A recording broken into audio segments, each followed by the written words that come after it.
Hi friends, welcome to Telugu defence news. ఇక first అప్డేట్లోకి వెళ్తే లేటెస్ట్ రిపోర్ట్స్ని బట్టి Indian air force 500 Gaurav glide బాంబ్స్ని ఆర్డర్ చేయాలని చూస్తుంది.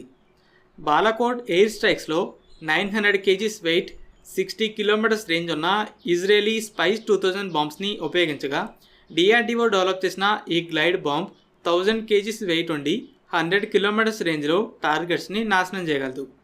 స్పైస్ 2000తో పాటు సిమిలర్ వెయిట్ ఉన్న అమెరికన్ జేడామ్, ఫ్రెంచ్ హ్యామర్లకి కూడా 60 to 70 కిలోమీటర్స్ రేంజ్ ఉంది. ఇండియన్ ఫైటర్ జెట్స్ ఇంకా సేఫ్ డిస్టెన్స్ నుండి ఈ బాంబ్స్ని డ్రాప్ చేయగలవు.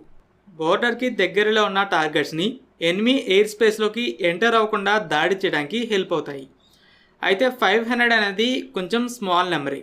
ఫస్ట్ స్మాల్ ఆర్డర్స్తోనే స్టార్ట్ చేస్తారు. రష్యా 3 tons వెయిట్తో ఒక గ్లైడ్ బాంబ్ని డెవలప్ చేసిందని ఇంతకుముందు ఒక వీడియోలో చెప్పాను. అయితే ఈ మ్యాసివ్ బాంబ్ని యుక్రెయిన్లో ఉపయోగిస్తున్నట్టు ఫుటేజ్ సోషల్ మీడియాలో సర్క్యులేట్ అవుతుంది. ఈ bomb estimated range 50 kilometres. Su-34 fighter bombers carry చేస్తున్నాయి.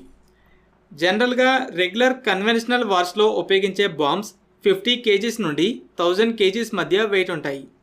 అమెరికా కొన్ని స్పెషల్ ఆపరేషన్స్ అంటే under ground nuclear facilities, tunnels లాంటి వాటిని డిస్ట్రాయ్ చేయడానికి బాంబర్స్ కోసం చాలా పెద్ద పెద్ద బాంబ్స్ని కూడా డెవలప్ చేసింది. GBU-43 మోబ్ అనే బాంబ్ 9.8 tons వెయిట్ ఉంటుంది.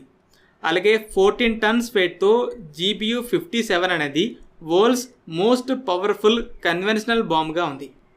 అయితే 3 tons వెయిట్ ఉన్న ఫ్యాబ్ 3000 బాంబ్ని రష్యా రెగ్యులర్ మిషన్స్లోనే ఉపయోగిస్తుంది. ఈ బాంబ్కు ఉండే డిస్ట్రక్టివ్ పవర్ వల్ల ఫ్రంట్ లైన్లో ఉన్న యుక్రెయిన్ ఫోర్సెస్కి సివియర్గా డ్యామేజ్ అవుతుంది. అమెరికా MQ-9 డ్రోన్లో Altius-600 అనే డ్రోన్ని ఇంటిగ్రేట్ చేసింది.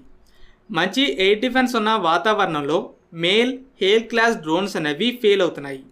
యుక్రెయిన్లో TB2 మొదటి సక్సెస్ అయినా రష్యా ఎయిర్ డిఫెన్స్ సిస్టమ్స్ మొహరింపుని పెంచేసరికి అవి పూర్తిగా ఫెయిల్ అయ్యాయి. అలాగే హౌదీస్ కూడా తమ స్థావరాలు ఎక్కడెక్కడ ఉన్నాయో కనిపెట్టడానికి రెక్కీ మిషన్లో వస్తున్న అమెరికన్ డ్రోన్స్ని వరుసగా షాట్ డౌన్ చేస్తున్నారు. ఇలాంటి ఛాలెంజెస్ని ఎదుర్కోవడానికి అమెరికా MQ-9 డ్రోన్స్లో Altius-600 డ్రోన్స్ని ఇంటిగ్రేట్ చేసింది. ఈ డ్రోన్స్కి 440 కిలోమీటర్స్ రేంజ్ ఉంటుంది. సేఫ్ జోన్లో ఉండి ఈ డ్రోన్స్ ద్వారా ఎనిమీ లొకేషన్స్, ఎయిర్ డిఫెన్స్ సైట్స్ని లొకేట్ చేయగలదు. Altius డ్రోన్ నుండి రియల్ టైమ్ డేటా అనేది ఎప్పటికప్పుడు షేర్ అవుతుంటుంది. దాన్ని బట్టి MQ-9 డ్రోన్ ఆపద ఉందనుకుంటే రూట్ని కూడా మార్చుకోగలదు. ఫైటర్ జెట్స్ కోసం ఇలా లోయల్ వింగ్ మ్యాన్ కాన్సెప్ట్స్ అనేవి ప్రపంచవ్యాప్తంగా డెవలప్మెంట్లో ఉన్నాయి. MQ-9 డ్రోన్కి Altius-600 కూడా అలానే ఉంటుంది. ప్రజెంట్ ఇండియా ఈ MQ-9 డ్రోన్స్ కోసం అమెరికాతో డిస్కషన్లో ఉంది.